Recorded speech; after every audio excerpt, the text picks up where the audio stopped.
శ్రీమాత్రే నమః. ఈ మధ్యకాలంలో పెళ్లిళ్ళు ఎక్కువగా ఫెయిల్ అవ్వడానికి 3 పాయింట్లు ఈ వీడియోలో చెప్తా. పాయింట్ నెంబర్ 1, శుభలేఖలోనేమో ఫలానా టైంకి లగ్న పుష్కరాంశయందు అని ముహూర్తం రాస్తారు. రాసేటప్పటికి ఆటోమేటిక్గా ఆ టైంకి దేవతలు వీళ్ళని ఆశీర్వదించడానికి కళ్యాణ మండపంలో వచ్చి కూర్చుంటారు. అందరు దేవతలు వస్తారు. పెళ్ళి అనగానే అందరు దేవతలు వచ్చేస్తారు. దేవతలు ఇక్కడ కూర్చుని పెళ్లి కోసం వెయిట్ చేస్తుంటే అదే టైంకి పెళ్లి కొడుకు ఇంట్లో గడ్డం గీసుకుంటూ ఉంటాడు. పెళ్లి కూతురేమో పక్క రూమ్లో మేకప్ వేసుకుంటూ ఉంటుంది.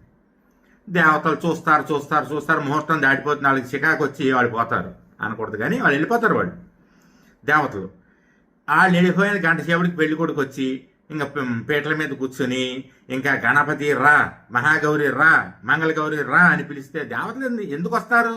వాళ్ళు వచ్చే టైంకి వస్తారు. వచ్చారు, వెళ్ళిపోయారు. అయిపోయిందా?